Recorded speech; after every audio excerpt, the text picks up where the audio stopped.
조갑제 TV 시청자 여러분 안녕하십니까? 2025년 1월 20일 새벽 1시입니다.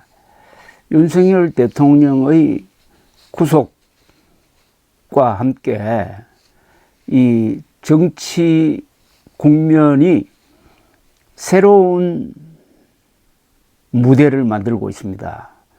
지금까지는 비상계엄령을 폈다가 그날 밤에 진압이 된, 그리고 그 이후에 탄핵 소추되어 가지고 직무가 정지되고 여기서 끝나지 않고 체포영장이 발부되어 가지고 연행되고 그 다음에 구속되고 하는 이런 과정을 통해서 윤석열 대통령의 심판을 받았습니다. 현직 대통령입니다. 현직 대통령의 심판에 대해서 야, 이건 너무한 것 아니냐 하는 생각과 함께 그동안에 마치 점령군 사령관처럼 행동했던 이재명, 그리고 혁명군처럼 행동했던 민주당에 대한 반감이 점점 높아지더니 지금은 대폭발하고 있는 모양입니다. 그러니까 윤석열 심판이 깊어지면 깊어질수록 이재명과 민주당에 대한 반발심과 반감도 비례해서 높아졌습니다. 시소 게임입니다. 윤석열이 올라탄 시소가 내려가면은 그만큼 이재명에 대한 반감도 올라간다는 그런 이야기죠. 이게 극적으로 지금 여론조사에 반영이 되고 있는데, 비상계엄 사태와 윤석열 대통령 탄핵 구속 국면에서도 국민의 힘이 선거를 하면은 재집권이 가능하다는 조사가 나왔습니다. 아주 충격적입니다. 어제 리얼미터가 에너지경제신문 의뢰로 지난 16일에서 17일 사이 실시한 차기 대선 집권 세력 선호도 조사에서 집권 여당, 즉 국민의힘의 정권 연장론은 49%, 야당에 의한, 민주당이라고 봐야 되겠죠. 민주당에 의한 정권 교체론은 46%입니다. 오차 범위 안에서 정권 연장론이 높아졌습니다. 한 달 전에 도저히 생각할 수 없는 여론의 급변이 일어났습니다. 그리고 이 정권 교체론은 지난달 26일, 27일 사이 조사에서는 정권 교체론이 60%, 정권 연장론이 32%로 거의 2대1이었습니다. 2대1이 완전히 지금 동률로 나오게 되었다는 겁니다. 급격한 여론의 변화가 지금 일어나고 있습니다. 정당 지지율도 국민의힘이 47%, 민주당이 39%로 오차 범위 바깥에서 국민의힘이 리드하고 있습니다. 아마 민주당은 지금 굉장히 당황하고 있을 겁니다. 한편 국민의힘에서는 우리가 잘해서 이래 된 게 아니라 야당, 즉 이재명과 민주당이 너무 오만하게 나오다가 국민들이 분노를 사고 있다. 말하자면 자업자득론이 나오고 있다고 그럽니다. 자업자득이다 이거죠. 자, 그런데 이런 상황이 지금 뭘 의미하고 있는지 한번 제가 정리를 한번 해보겠습니다. 지금부터. 현재 법정에서는, 수사와 법정에서는 윤석열 대통령이 당하고 있습니다. 윤석열 대통령이 심판받고 있습니다. 그러나 여론 시장에서는 윤석열과 국민의힘이 이기고 있습니다. 사법과 여론이 완전히 반대로 지금 돌아가고 있습니다.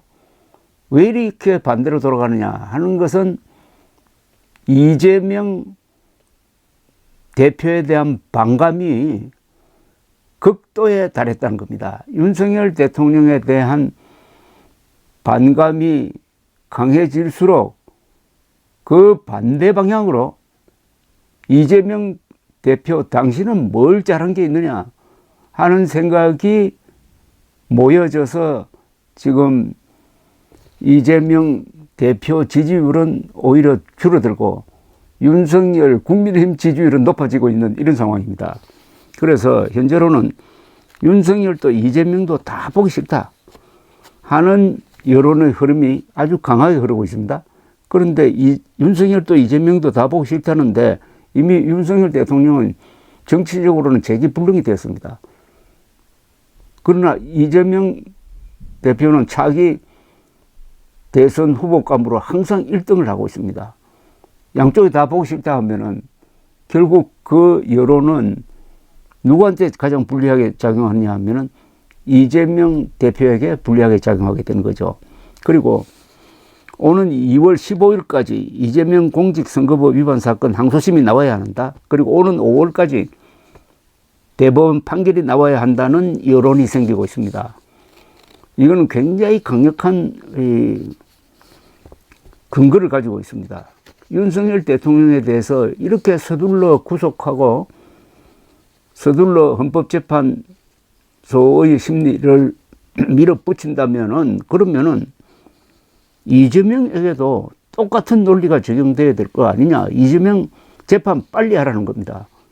여기에 무슨 이론이 있을 수가 있습니까? 그러니까 이 여론은 굉장한 힘이 있다는 거죠. 또 윤석열 파면 결정과 함께 이재명 출마 불가능 선고도 나와야 한다. 이것도 얼마나 설득력이 있습니까? 윤석열과 함께 이재명을 심판하는 것이 정의다. 이게 안 믿겨질 것 같습니까? 이재명은 야당 대표라서 불구속이고 윤석열은 현직 대통령이라서 구속이냐. 이거는 사법부에 대한 압박입니다. 지금 여론의 압박이 이재명과 사법부에 같이 가해지고 있는 겁니다. 이번 기회에 금투사 정치 청산하자. 세대 교체, 정치 교체, 문화 교체, 그리고 개헌하자 등의 발상도 나오고 있습니다. 그리고 오는 선거에서는 개헌 관련 공약이 매우 중요할 것으로 보입니다. 여야 간에 대통령 중심제는 문제가 있다. 사고 치는 대통령을 막을 수 없는 게 현행 대통령 중심제 헌법의 문제다. 이걸 고치자. 그게 4년 중임제 또는 내각제, 이원집정제 뭐 이런 이야기가 나오지만 일단 개헌을 해야 된다는 데 대해서는 많은 국민들이 지금 동감하고 있습니다. 이게 그러나 조기 선거가 있을 경우에 조기 대선이 있을 경우에 그 전에 개헌이 이루어질 가능성은 거의 없습니다. 다만 공약으로 개헌 문제를 어떤 식으로 흡수할 것이냐. 이게 선거에 큰 영향을 준다는 거죠. 예컨대 내가 대통령이 되면은 2026년 지방선거 때 개헌 국민투표를 하도록 하겠다든지 임기 단축을 각오하고라도 분권형 개헌을 하겠다 등등의 공약과 함께 용산과 한남동 시대를 이제 끝내고 청와대로 돌아가겠다 하는 공약도 나올 수가 있습니다. 정국이 혼돈 속에서 유동적으로 변화하면서 여러 가능성이 지금 거론되고 있습니다. 요약하면 실제의 법정에서는 윤석열 심판이, 여론의 법정에서는 이재명 심판이 시작되었다. 이제 이재명이 칼날을 잡았다는 이야기입니다. 칼자루를 잡고 너무 세게 휘두르다가 어느새 여론이 뒤바뀌니까 이재명이 칼날을 잡고 있다. 그리고 이재명처럼 다수 국민들로부터 미움을 많이 받는 정치인은 일찍이 없었을 것입니다. 이게 약점입니다.